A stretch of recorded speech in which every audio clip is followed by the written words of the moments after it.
Have you ever stood at the edge of a massive life change, feeling a mix of fear and uncertainty? Maybe it's a new job, a move to a different city, or a relationship shift. You're stepping into the unknown, and you're not sure how it's all going to turn out. Well, if that's you, then the story of an old man named Jacob in Genesis 46 is for you. Picture this.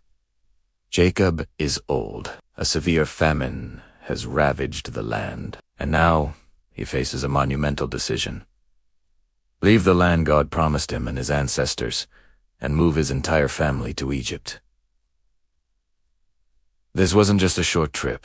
This was a complete uprooting of his life. It was a step into a future he couldn't see. This chapter is a masterclass in how to trust God when everything in your life is shifting beneath your feet. Before Jacob even packs his bags, he does something really important. He stops at a place called Beersheba, a place with a lot of family history, and he worships God. He offers sacrifices. He's essentially saying, God, I don't know what's next, but I'm looking to you first. And right there, in that moment of surrender, God speaks to him in a vision. He says, I am God, the God of your father. Do not be afraid to go down to Egypt, for there I will make you into a great nation. I myself will go down with you to Egypt, and I will also bring you up again. Notice that God didn't cancel the trip. He didn't magically end the famine and say, stay put. Instead, he promised his presence. He promised to go with Jacob. Sometimes, God doesn't remove the challenging situation. He strengthens our hearts by reminding us that we're not going through it alone. His presence is the game. So, with this promise, Jacob obeys, but think about what he didn't know. He didn't have a detailed itinerary for his time in Egypt. He didn't know how long they would be there. Spoiler alert. It was over 400 years. He didn't know the cultural challenges they would face. He was stepping out in faith, based on a promise. And that's what true faith often looks like. It's not about having all the answers or seeing the full picture.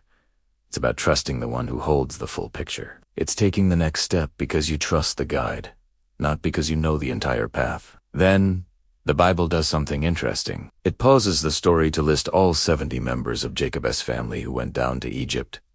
Name after name after name. Why include this detailed family tree? Because God is putting a pin in this moment. He's showing us the small, humble beginnings of the great nation he promised to Abraham generations earlier. This small clan, fleeing a famine, was the seed of something massive. It's a powerful reminder for us.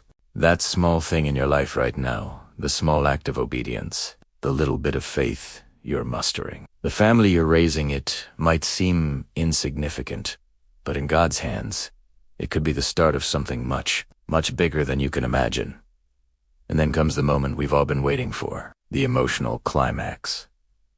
After more than 20 years apart, Joseph, now the second most powerful man in Egypt, comes out to meet his father. Jacob, who had mourned his son as dead for decades, sees him. He embraces him and weeps.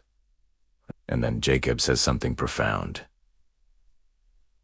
Now I am ready to die, since I have seen for myself that you are still alive. All those years of grief, all that loss, washed away in a moment of miraculous restoration. It is a beautiful picture of God's power to bring back what we thought was lost forever. Don't ever give up on what God can restore in your life. Even when a situation seems hopeless, God can bring life out of death. So, what can we take away from Genesis 46? When you're facing a big change, trust God's presence. When you don't have all the details, obey in faith. Remember that God is always building something bigger than you can see right now. And never forget that our God is a God of restoration. No matter what life shift you're navigating, He is with you and He is in control. Thanks for watching. If this encouraged you, consider subscribing for more videos like this one. See you next time.